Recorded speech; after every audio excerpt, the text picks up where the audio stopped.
Chers téléspectateurs d'Africa Télévision, bonsoir et bienvenue dans cette nouvelle émission Parlons droit. Nous avons aujourd'hui la chance et le privilège de nous entretenir avec M. Moussa Ismaël Latouré. M. Touré, bonsoir et bienvenue. Bonsoir M. Sey et merci. Merci d'avoir accepté l'invitation. Un plaisir. Aujourd'hui, nous allons nous entretenir sur le thème la promotion des investissements au Mali. Mais avant cela, nous allons un peu expliquer à nos téléspectateurs quel est votre curriculum. Vous êtes bien évidemment le directeur général de l'API Mali, c'est-à-dire l'Agence de la promotion des investissements. Mais avant cela, vous avez été directeur des opérations à Coca-Cola pour l'Afrique centrale. Vous avez aussi été responsable marketing et communication, non, marketing et commercial directeur commercial et marketing à Bramali. Et avant cela aussi, vous avez été à Shell Mali, responsable stock et transport. C'est ça. Bon.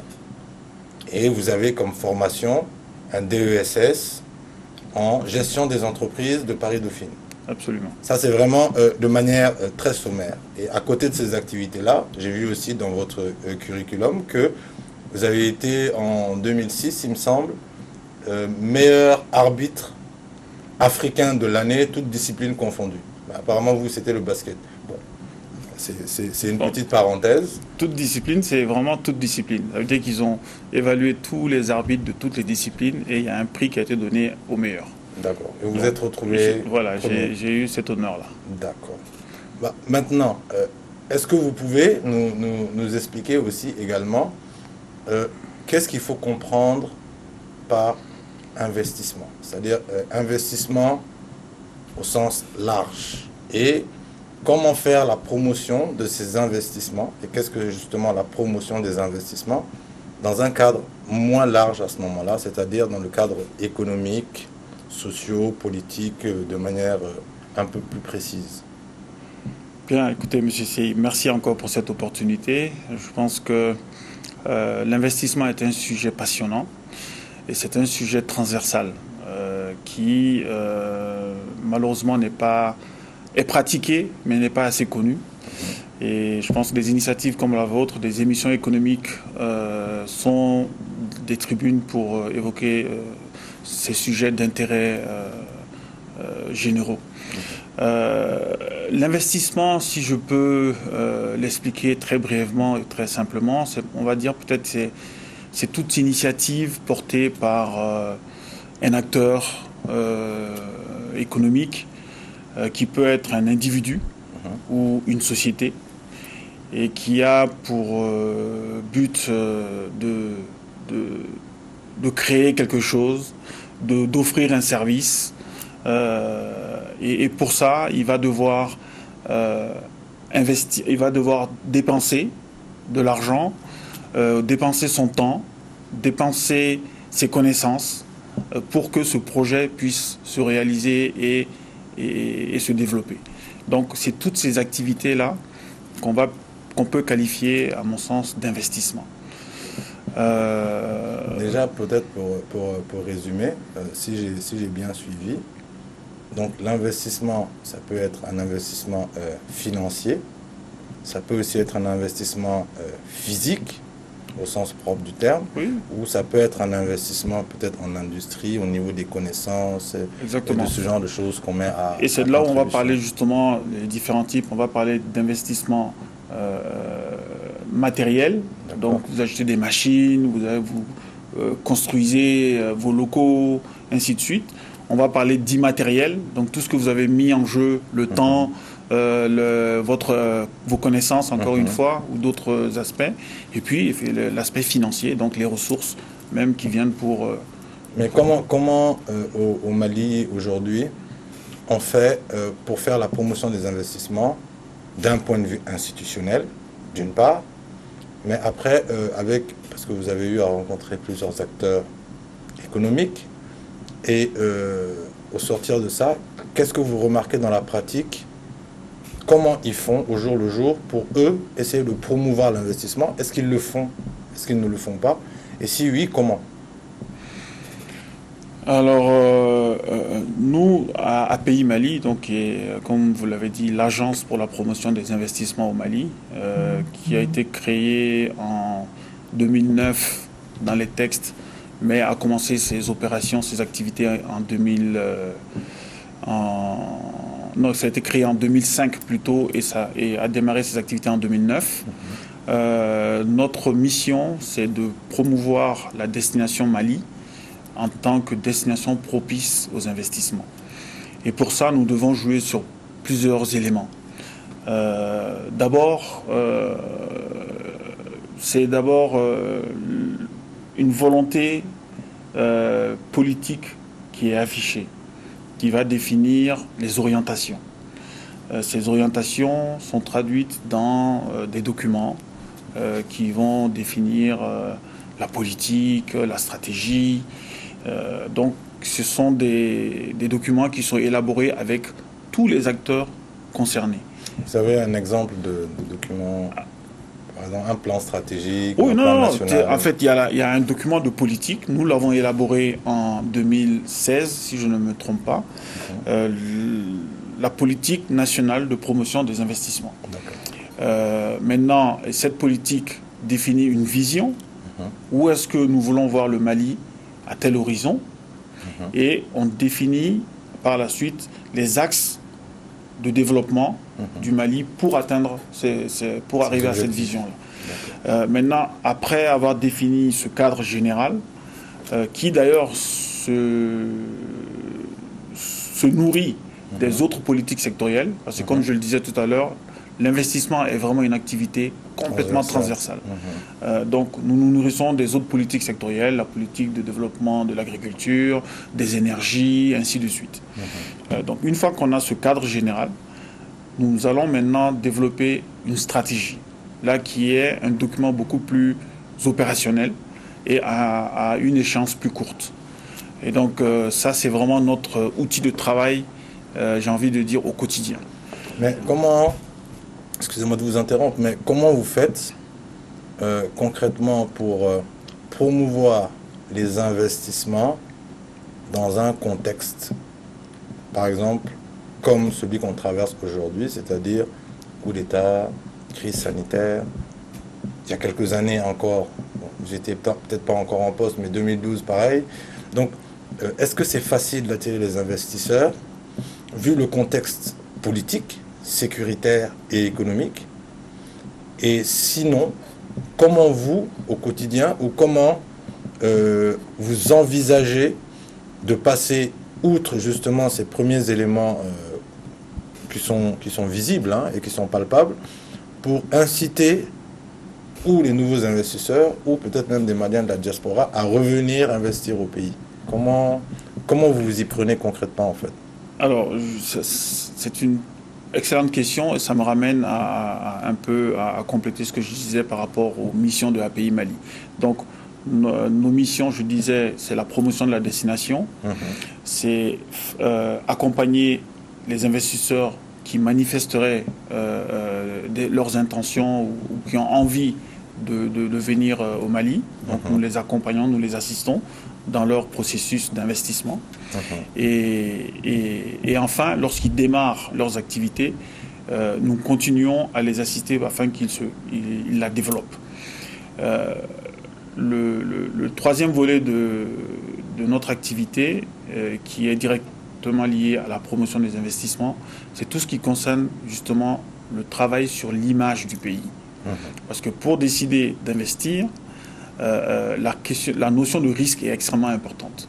Et cette notion de risque est affectée par la perception que nous avons de la destination du pays ou même de l'activité.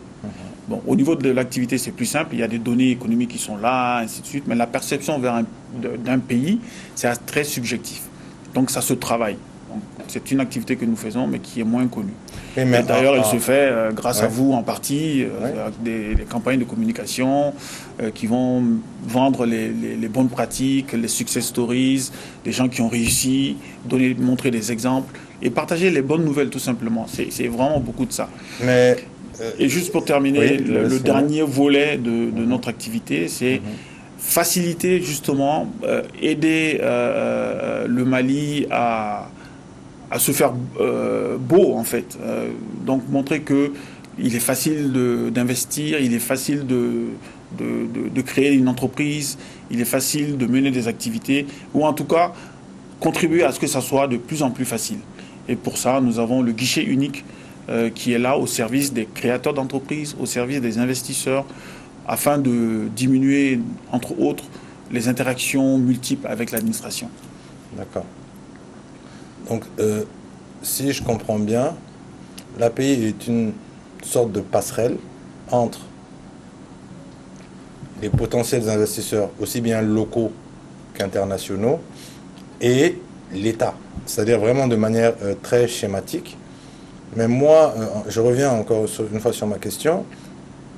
Si je suis investisseur, je me dis, bon, j'ai le choix, j'ai le Mali, j'ai la Côte d'Ivoire, j'ai le Sénégal. Bon, généralement, il y en a beaucoup qui vont pencher plus vers le Sénégal ou plus vers la Côte d'Ivoire par rapport peut-être à un certain nombre d'infrastructures qui existent déjà, par rapport à une stabilité politique, par rapport à un certain nombre de choses, même si on sait que le Mali est un gros producteur d'or et un gros producteur de coton. Comment, malgré justement cet attrait des autres pays qui sont un peu plus stables que nous, vous faites quand même pour essayer de convaincre les investisseurs de venir? Parce qu'après, c'est aussi une continuité. Ça veut dire que il y a votre agence, mais il y a les ministères en charge d'eux et d'eux, que ce soit de la promotion des investissements ou même des affaires étrangères pour les aspects économiques au niveau international.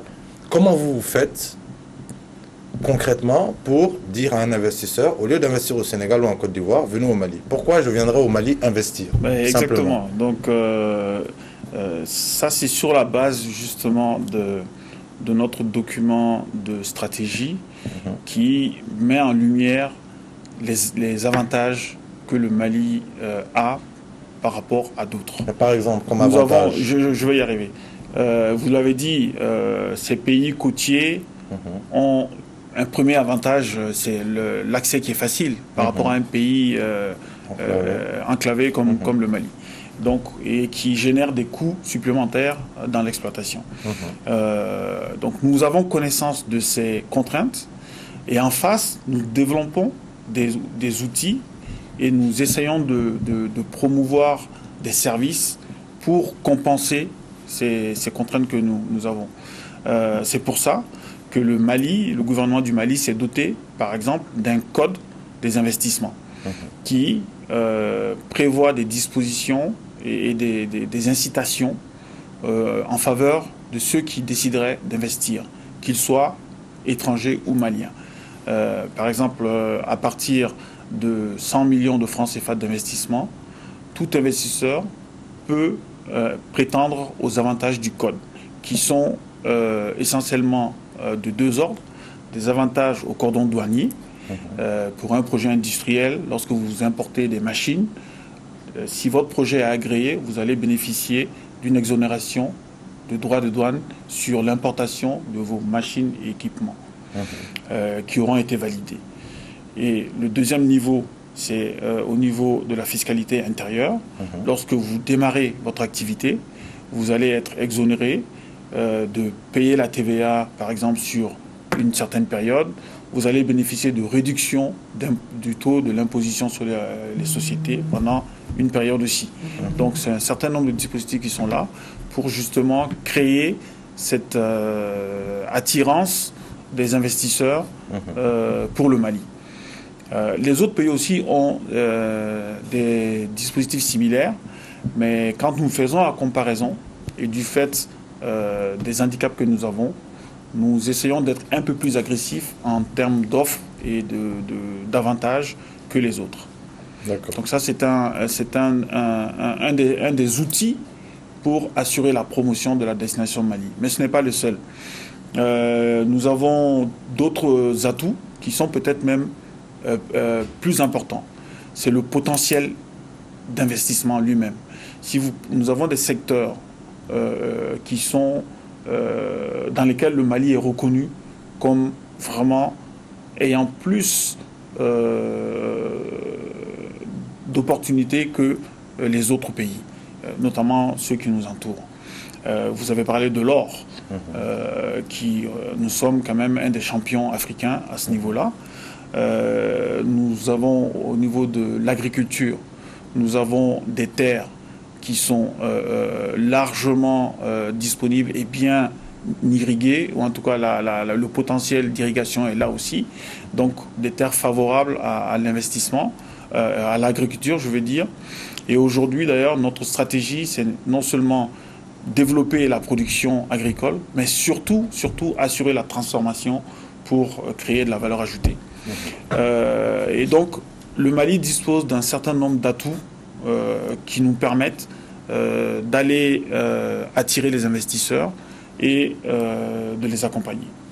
Et pour sortir de cette démarche un peu générale, aujourd'hui à API Mali, nous avons décidé d'aller un peu plus loin. En 2017, dans le cadre de l'organisation du Forum Invest in Mali, nous avons fait justement des études sectorielles, mais de façon macro, pour dire voilà, en scannant un certain nombre de secteurs, voilà ceux qui sont les plus promoteurs, on va dire, en termes d'investissement.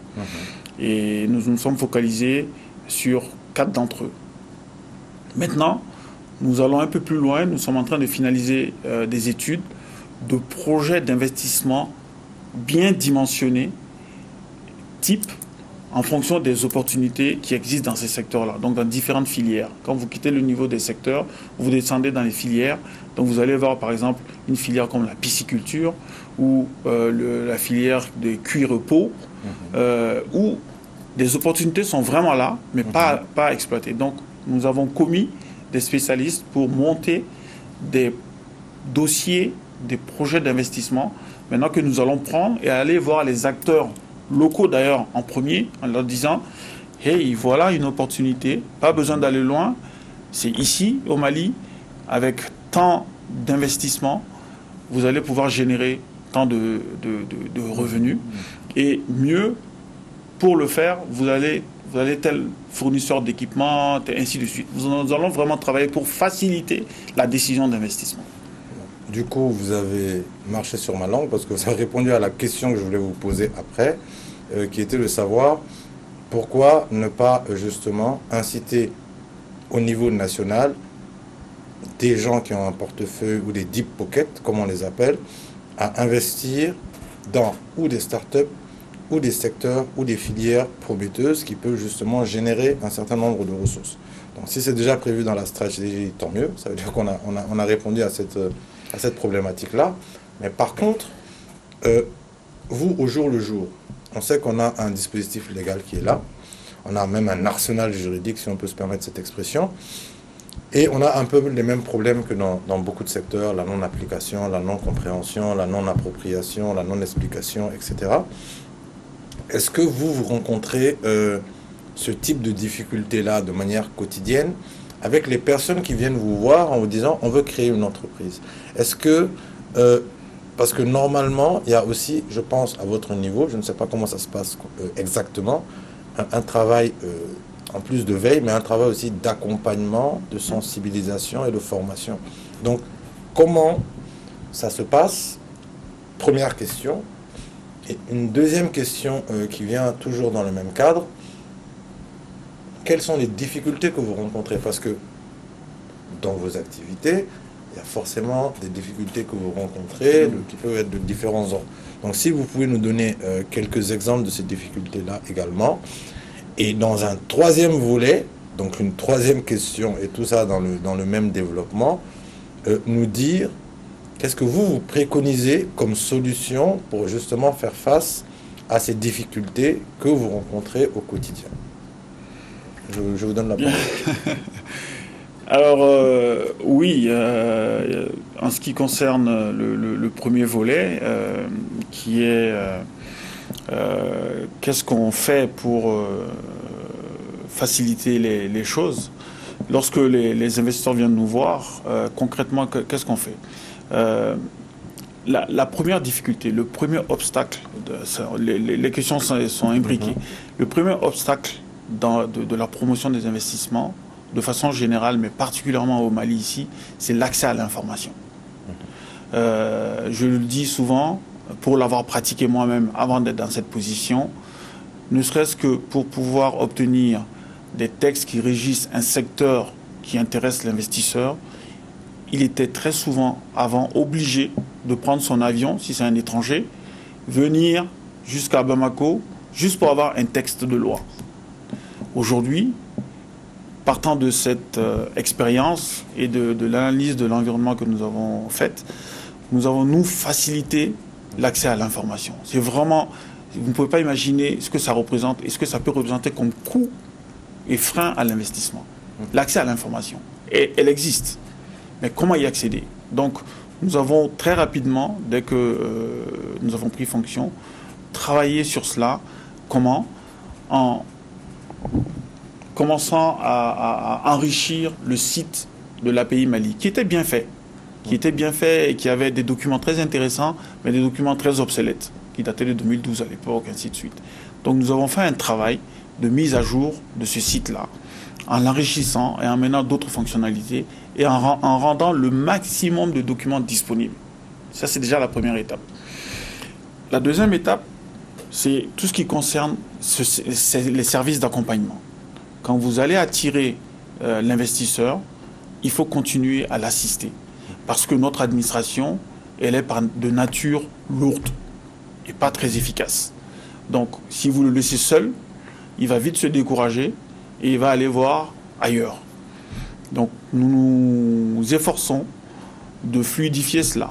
D'où d'ailleurs l'initiative de créer le guichet unique, réunir le maximum de services administratifs afin de répondre aux besoins des investisseurs. Donc là, essentiellement pour la création d'entreprises et l'agrément des projets au code des investissements.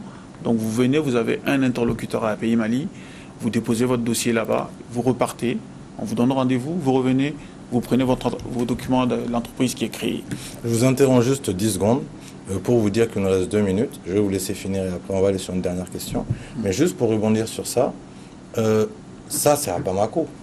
Maintenant, dans les régions, comment ça se passe concrètement? Si, supposons que je suis à Djingareber ou à Taoudeni ou à Menaka, si je veux créer une entreprise, est-ce que j'ai accès au service de l'API Mali? Alors, pour l'instant, API Mali a ses guichets uniques à Bamako et dans 4 régions, capitales régionales. Ça n'existait pas avant. En 2016, nous avons ouvert Kaï. Après, nous avons enchaîné avec Ségou, Sikasso et Mopti. Maintenant, nous ambitionnons d'aller petit à petit en fonction de nos capacités aussi pour élargir notre présence physique sur le territoire national. Et ailleurs, pourquoi pas. Mais mieux, c'est que nous avons conscience qu'il y a des opportunités. Et les nouvelles technologies donnent ces opportunités-là. Donc nous sommes en train de finaliser un service de création en ligne où, de votre salon, de n'importe où, à partir du moment où vous avez une connexion, vous allez pouvoir commencer votre démarche de création d'entreprise, aller sur le site, ouvrir votre dossier, envoyer tous les documents. Nous allons traiter. Une fois que c'est prêt, en ce moment, vous allez être obligé, pour l'instant, de vous déplacer pour venir prendre les documents physiquement parce que les conditions réglementaires ne sont pas encore totalement réunies au Mali pour pouvoir faire la création 100% en ligne. C'est possible avec les textes sur la signature électronique, ainsi de suite. Donc nous y travaillons pour faire ces réformes. Donc ça va être une avancée et je pense que je ne vais pas donner de date, mais très prochainement, nous allons lancer la création en ligne au niveau du Mali. Ça, tout le monde pourrait c'est bon. On est dans la phase solution. Voilà. Parce que ça, c'est une des solutions que je suppose que vous préconisez. Absolument. Par rapport aux différents obstacles que vous rencontrez. Est-ce que vous pouvez vraiment nous donner un mot de conclusion sur la promotion des investissements au Mali? Si vous avez un appel à faire aux investisseurs et aux acteurs. Et après cela, on va passer vraiment à 2 dernières questions qui consisteront à nous donner une maxime ou une citation qui vous marque et qui vous a marqué, et faire un vœu pour le Mali, pour les Maliens, pour l'Afrique et pour les Africains. Ça sera vraiment la dernière question. Mais tout d'abord, est-ce que vous avez un appel pour les investisseurs, les décideurs, les gouvernants, les gouvernés, pour que la destination Mali soit une destination désirée, rêvée, voulue, et soit une destination économiquement rentable et pérenne? Je vous donne, vous avez 1 minute, et après on va passer vraiment à la dernière question. Alors, je pense qu'il y a 2 niveaux d'intervention pour que nous puissions continuer à attirer et à être compétitifs, parce qu'aujourd'hui c'est une compétition mondiale. On est en compétition directe avec nos voisins, enfin en compétition avec nos voisins directs, mais au-delà. Il nous faut d'abord, sur le plan organisationnel, améliorer la structuration de la promotion de l'investissement au Mali. Aujourd'hui, il y a encore trop d'acteurs et nos missions sont diluées dans plusieurs services. Donc, nous avons déjà fait beaucoup de propositions dans ce sens-là. Il y a besoin de prendre les décisions au niveau gouvernemental, politique, pour fédérer un peu plusieurs structures et optimiser même les ressources qui sont investies dans cette activité. Un pool d'investissement ou une banque d'investissement, quoi. Non, c'est même pas. Je parle même au niveau de l'agence. Il faut renforcer cette agence-là. Aujourd'hui, nous avons des missions qui se repartissent et ça crée un peu d'incohérence entre nos démarches et d'autres qui prennent d'autres démarches différentes, alors que nous dépendons de leurs résultats. Donc il faut vraiment renforcer non seulement cette agence, mais il faut renforcer la synergie entre les différents acteurs. Donc ça, c'est le premier niveau. Et il n'y a pas besoin d'inventer parce que les autres pays l'ont fait avant nous.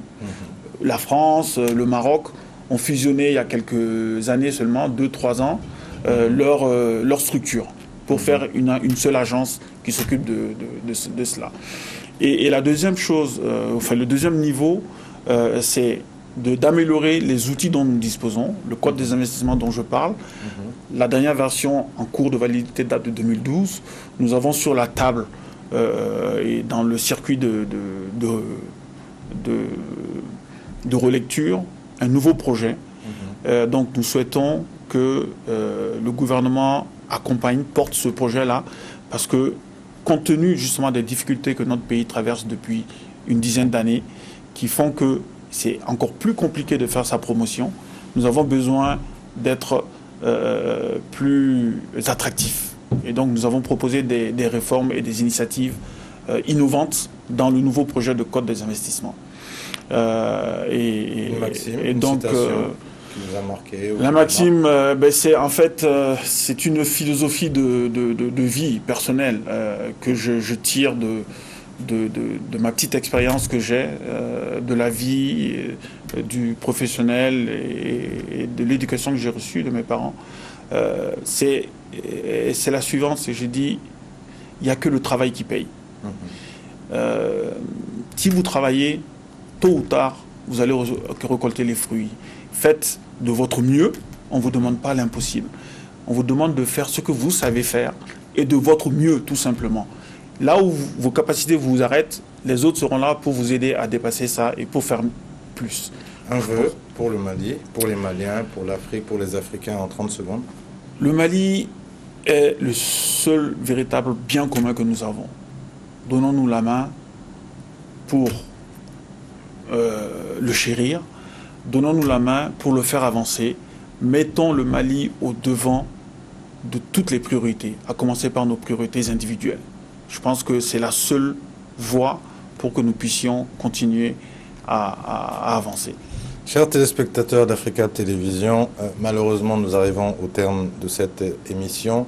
Nous vous remercions de nous avoir suivis et pour mot de conclusion, pour rebondir sur votre citation, tant qu'on travaille, tôt ou tard, ça va payer et le jour où ça va payer, ça payera à hauteur de la patience qu'on aura eue et du travail qu'on aura fait. Donc que tous les Maliens se donnent la main pour qu'on travaille un peu plus tous les jours et que les Africains, de manière générale, continuent à travailler et à collaborer ensemble pour sortir le continent de cette situation. Merci.